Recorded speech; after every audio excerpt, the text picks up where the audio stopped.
परिचय बाळभारती इयत्ता 3 भाग 1 धडा 4 पाणी किती खोल. म्हैस कडबा चघळत उभी आहे. तिचा नातू रेडकू तिच्या आजूबाजूला खेळत आहे. म्हैस, आत्ता मी खरंच म्हातारी झालंय. हा कडबा काही चावेना मला. रेडकाला हाक मारते. अरे बाळा, माझं एक काम करशील का? रेडकू, हो सांग ना. म्हैस, ही कडब्याची पेंढी तेवढी नदीपलीकडच्या कडबा कुट्टीवरून कापून घेऊन ये, म्हणजे मला कडबा नीट चघळता येईल. रेडकू, दे मला पेंढी बांधून. एक रिकामं पोतंसुद्धा दे कुट्टीसाठी. आत्ता कापून घेऊन येतो. म्हैस रेडकाच्या पाठीवर कडब्याची पेंढी बांधून देते. रेडकू उड्या मारत नदीपलीकडच्या किनाऱ्याजवळ पोहोचते. रेडकू, नदी तर आली. पाण्याचा किती मोठा आवाज येतोय. पाणी भरपूर दिसतंय. मी जाऊ शकेन का नदी ओलांडून? कोणाला विचारावं बरं? ते इकडे तिकडे पाहते. बैलकाका नदीजवळ चरताना दिसतात. त्यांच्याजवळ जाते. रेडकू, बैलकाका, मला नदीपलीकडच्या कडबा कुट्टीवर जायचंय. आजीसाठी कडबा कापून घ्यायला. पण मी नदीच्या पाण्यातून जाऊ शकेन का? नदीत पाणी जास्त दिसतंय, मला भीती वाटते. बैल, अरे काळजी करू नको.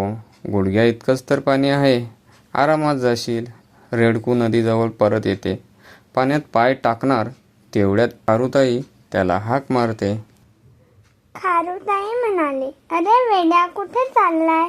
नदीला पाणी किती आहे? वाहून जाशील. मागे फिर. पर्यंत खा. खारुताई, पाणी जास्त नाहीये असं बैलकाकांनी सांगितले. मला आरामात जाता येईल असं ते म्हणाले. खारुताई, अरे वेड्या, कुठे चाललास?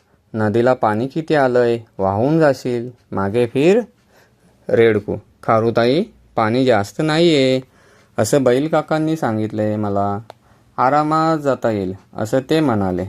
खारुताई, मुलीच नाही, कालच आमची एक मैत्रीण पाण्यातून पलीकडे जाताना वाहून गेली. असा वेडेपणा करू नको. मागे फिर. रेडकू विचारात पडते, गोंधळून जाते आणि घरी परत यायला निघते. घरी लवकर आलेले पाहून म्हैस आजी विचारते, का रे, लगेच परत आलास? कुट्टी बंद होती का? रेडकू, नाही ग आजी, मी कुट्टीला गेलोच नाही. नदीपासूनच परत फिरलो. नदीला पाणी खूप जास्त आले. म्हैस, अरे असं कसं होईल? सकाळीच तर गाढव दादा आला नदी पार करून. त्याच्या पोटापर्यंत सुद्धा पाणी नव्हतं असं तो म्हणत होता. रेडकू, अगं मला बैलकाका म्हणाले की पाणी कमी आहे, पण खारुताईने सांगितलं की तिची मैत्रीण पाण्यात वाहून गेली. मग मी घाबरलो आणि परत आलो. म्हैस, अरे नीट विचार कर.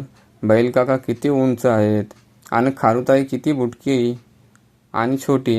मग तिला पाणी जास्त वाटणारच ना. पण खारुताईपेक्षा तू मोठा आणि उंच आहेस की नाही, मग तुला घाबरायचं काय कारण? रेडकू, खरंच की, आलं माझ्या लक्षात. आत्ता घेऊन येतो तुझ्यासाठी कडबा कापून. ते उड्या मारत नदी पलीकडे. रेडकू नदीच्या पाण्यात पाय टाकून, खरंच की, पाणी फार खोल नाही. माझ्या गुडघ्याच्या थोडंसं वर आहे. मला सहज जाता येईल. रेडकू सावकाश नदी पार करते. पलीकडच्या काठावर पोचताच आनंदाने गाणे म्हणत कडबा कुट्टीच्या दिशेने जाते. ही कथा चिनी कथेवर